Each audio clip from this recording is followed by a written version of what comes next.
and listening, I hope, to Breakfast with Paul and Anne. Yeah, good to have you with us. Let's go through this morning's papers then with broadcaster and journalist Claire Muldoon and writer and political commentator Emma Webb. Morning to you both. Morning. Emma, let's start with you. The Donald home raided by the FBI. What's the Mirror saying about it? So the Mirror is reporting that the FBI found 11 sets of classified documents in Donald Trump's home after the FBI raided his mansion in Florida. Donald Trump denies that they're classified. He says he declassified them when he was president. So there's a question mark over whether, if he thinks he did that, whether he did so properly. But the point has been made that it would have been possible to do this, to seize these documents, to investigate this, without the necessity of having a raid, that wasn't necessary. They could have subpoenaed him, for example, in order to get those documents and to carry out that investigation. It is an extraordinary thing to do, isn't it, for the FBI to raid a former president's house? It is, and I think one of the points that has been made is that this could be politically motivated, which would be astounding for them to raid a former president's home for political purposes. But if that is the case, it could backfire horribly, because far from actually tarring Trump's reputation and harming any potential bid that he might have to run for president, actually many of his devotees, his followers, people who are likely to vote for him, will probably see this as just yet another attack on him being victimized, and probably this is a real gift to any potential campaign that he would launch. Yeah, he has been subpoenaed though in the past and then resisted it through the courts, so it's not easy to subpoena Donald. But if they can pin something on him that by law prevents him running again, then that will be seen as a triumph, at least from the... Well, that's what I can't help wondering. Yeah. They are desperate to stop him running again, because as you pointed out, he has such an enormous, wealth. He owns the Republican Party. Yeah, but there are so many voters who would never question him at all and would simply vote for him. He'd get in again, wouldn't he?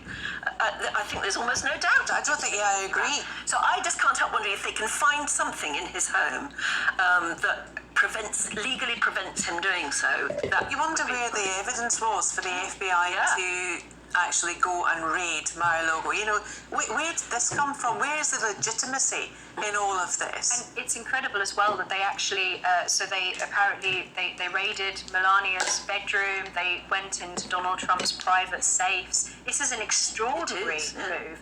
And I do think that this, on the one hand, if it is the case that this discredits him in some way and therefore he's not able to run for president, maybe he gets himself tied up in court cases and so on, then I think actually if someone like Ron DeSantis were to run, then that would be incredibly good for the Republican Party. So in that sense it could backfire. And then on the other side, I really do think this will backfire in terms of actually riling up Trump supporters and creating the impression that the conspiracy of the Biden administration, all of those who believe in voting fraud and hashtag fake news. Yes. It plays into the hands of that completely. Yeah, it'd be an interesting one to watch. There's multiple investigations, of course, into all sorts of things, isn't there? They're just so desperately trying to get him on something, aren't they?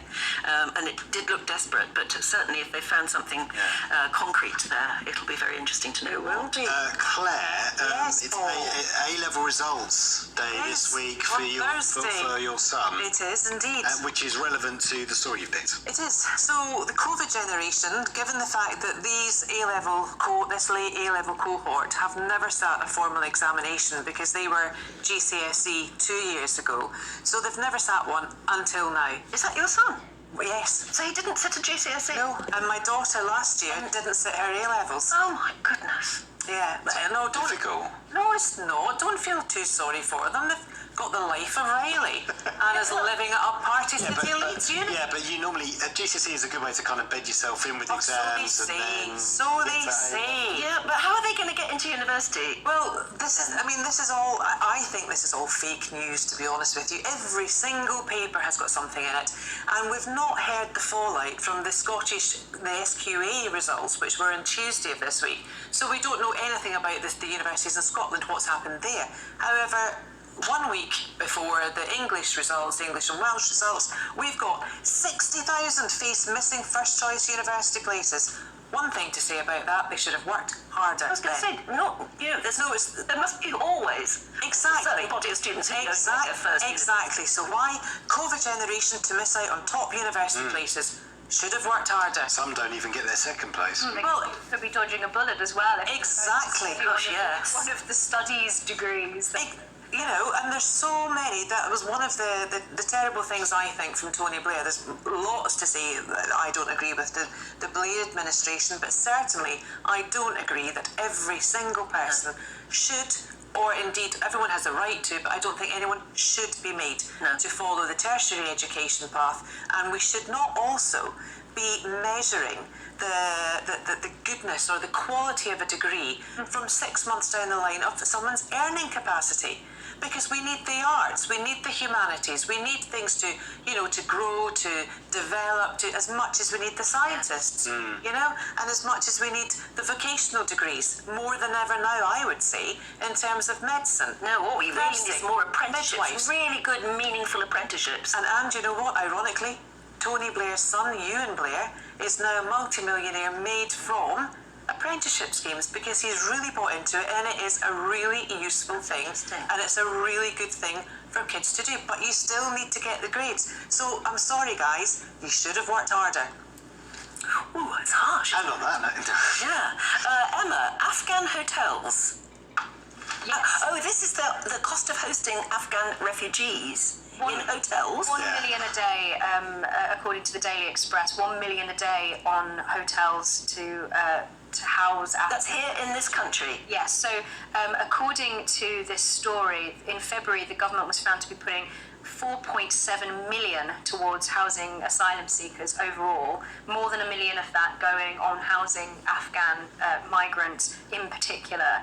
And it says, or interestingly, at the bottom of this story, that many of them were reluctant to move to Scotland or Wales due to false beliefs about a lack of spoken English and colder climate there. So they believe that in Scotland and Wales they don't speak English, so are refusing to be moved out of their hotel accommodation. I think that there's an underlying Truth there, actually, because some people in Scotland don't speak English, I have to say. I was going to say that, but I've got no right to say that. I think that in the context in which this story is coming, that we are currently having, it's not that long, for example, since we had a daily count of 700 people coming across the channel illegally. There are cases where there are people who are genuinely seeking asylum, but our system has been completely overwhelmed by all of these people coming across the channel illegally, and not just across the channel. And there was a story recently suggesting that a huge number of them are actually from Albania, which is not somebody where it's not Afghanistan, it's not Syria, it's not a war-torn country, and they're not legitimate refugees. And so actually, because we haven't got our system in order, it's almost analogous to the leaky pipes from the drought. That because we're not getting our situation in order, that actually we're not able to deal properly with the things that certainly not efficiently at 1 million. Yeah, do you know what? I met a Pakistani asylum seeker the other day when I was up in Lee, and she'd been waiting 8 years for her application to be processed. 8 years, and she said, I've been getting 30, 40 quid a week. She said, I'd rather be working, but I can't. While I'm waiting for my application to be processed, I'd rather either the process was quick, or I'd rather work and not take the money for the time I'm here. And I said, what would you like to be if your asylum is granted, what would you like to work as? And she said she wants to be a doctor.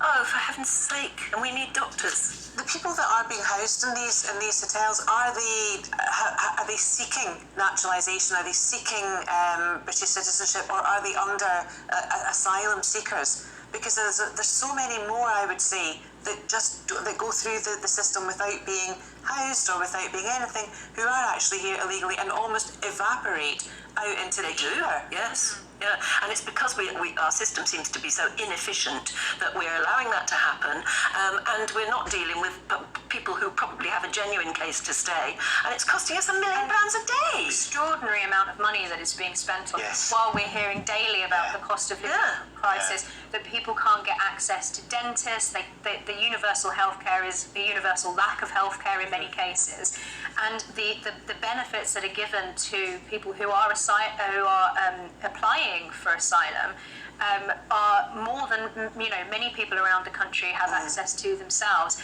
Well, this is firstly going to sow anger, and I think in many cases rightly. Well, I think they've got access to the same things that we have. I don't think they've got any more access to goods and services.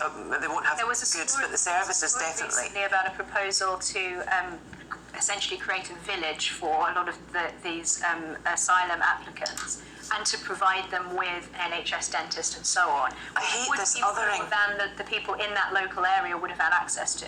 You know, the sense of othering, the sense of them and us. Yes. It's awful. It's really, really disgusting, The whole actually. system is a disaster. Yeah, I think everyone agrees on that. Yeah. Who'd be a Home Secretary? Indeed. We've got to leave it there. Sadly, we've run out of time again. We're going to talk about the drought.